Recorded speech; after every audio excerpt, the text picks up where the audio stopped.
আপনার কোনো অধিকার নেই আমাকে রাজাকার সন্তান বলার। আমি একটা মুক্তিযোদ্ধা পরিবারের সন্তান। হঠাৎ আলোচিত উপস্থাপিকা দীপ্তি চৌধুরীর মুক্তিযোদ্ধা পরিবারের পরিচয় জানতে চেয়ে উত্তাল নেট দুনিয়া। রক পরিচর্যা কেন্দ্র নামের একটি পেজ দীপ্তি চৌধুরীকে নিয়ে একটি ইভেন্ট খোলে এবং সেই ইভেন্টের নাম দেয় দীপ্তি চৌধুরীর মুক্তিযোদ্ধা পরিবারের পরিচয় জানতে চাই। আর এরপরেই দীপ্তি চৌধুরীর পরিবারে মুক্তিযোদ্ধা আসলে কে সেটি নিয়ে জনমনে ধোঁয়াশার সৃষ্টি হয়। নাটক কম করো প্রিয়। উক্ত ইভেন্টের ডেসক্রিপশনে যুক্ত করা হয় দীপ্তি চৌধুরী নিজেকে মুক্তিযোদ্ধা পরিবারের সন্তান বলে দাবি করেছেন, কিন্তু এতদিনেও তিনি তার পরিবারের কোনো বীর মুক্তিযোদ্ধার পরিচয় দিতে পারেননি। ফলে জনমনে একটি প্রশ্ন উঠেছে, আসলেই কি দীপ্তি চৌধুরী মুক্তিযোদ্ধা পরিবারের সন্তান? সত্য জানার জন্য চলে আসুন শাহবাগ চত্বরে। এক নেটিজেন সেখানে পোস্ট করেছেন, দীপ্তি চৌধুরী RJ কিবরিয়ার শোতে ক্লিয়ার করে দিয়েছেন তার বাবা মুক্তিযোদ্ধা না, তার দাদা মুক্তিযোদ্ধা ছিলেন। আর নিজের টকশোতেও সে বলে নাই সে মুক্তিযোদ্ধার সন্তান, বলেছে মুক্তিযোদ্ধা পরিবারের সন্তান।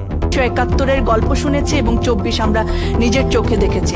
তানজিনা বিনতে নিদ্রা নামের এক নেটিজেন পোস্ট করেছেন, চ্যানেল আই এর উপস্থাপক দীপ্তি চৌধুরীর বাবা শিবলি চৌধুরী একসময় ফেসবুকে সংযুক্ত ছিলেন, এখন নেই। ব্রাহ্মণবাড়িয়া জেলার নাসিরনগর উপজেলার একজন প্রগতিশীল সাংস্কৃতিক কর্মী। ফেসবুক আইডির তথ্য অনুযায়ী উনার জন্ম 1972 সালে। মুক্তিযোদ্ধা হওয়ার সম্ভাবনা নেই। সব ঠিক আছে, কিন্তু টু বি অনেস্ট, তানজিনা বিনতে নিদ্রার প্রোফাইল ঘুরে দেখা যায় তার আইডির প্রোফাইল পিকচারে বাংলাদেশ ছাত্রলীগের লোগো দেয়া। এমনকি তিনি বর্তমান অন্তর্বর্তীকালীন সরকার সহ কোটা আন্দোলনের বিপক্ষে বিভিন্ন কর্মকাণ্ড নিয়ে অনেক বিভ্রান্তমূলক পোস্টও শেয়ার করেছেন। ইভেন্ট খোলার পেজটিও উক্ত ইভেন্টে একটি পোস্ট করেন, যেখানে লেখা, বাপের বয়স 52, মুক্তিযুদ্ধের বয়স 53, দাদাও মুক্তিযুদ্ধ করে নাই, তাহলে যুদ্ধটা করলো কে? কিভাবে মুক্তিযোদ্ধা পরিবারের সন্তান হইল?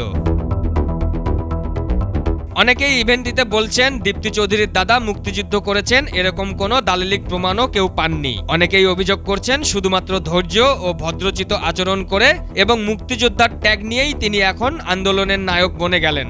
অথচ যারা মৃত্যুবরণ করলেন, হাত চোখ পা হারালেন, তাদের দেখার মতো ফ্যামিলি ছাড়া আর কেউ নেই। রক পরিচর্যা কেন্দ্র নামের পেজটি লক্ষ্য করলেও বোঝা যায় মূলত প্রোপাগান্ডা ছড়াতে খোলা হয় ছাত্র আন্দোলনের বিজয়ের পর। সেখানে উপস্থাপিকা দীপ্তিকে নিয়ে নেগেটিভ পোস্ট করা অনেকেই ছাত্রলীগের সাথে জড়িত। কিন্তু সবকিছুর পরেও জনমনে প্রশ্নটি থেকেই যায়, আসলেই কি দীপ্তি চৌধুরী মুক্তিযোদ্ধা পরিবারের সন্তান? আশা করা যাচ্ছে বিষয়টি খুব দ্রুতই সবার সামনে ভালোমতো প্রমাণ নিয়েই খোলাসা করবেন এই উপস্থাপিকা। পারভেজ মোশাররফ, ভোরের কাগজ। আপনার কোনো অধিকার নেই আমাকে রাজাকার সন্তান বলার। আমি একটা মুক্তিযোদ্ধা পরিবারের সন্তান।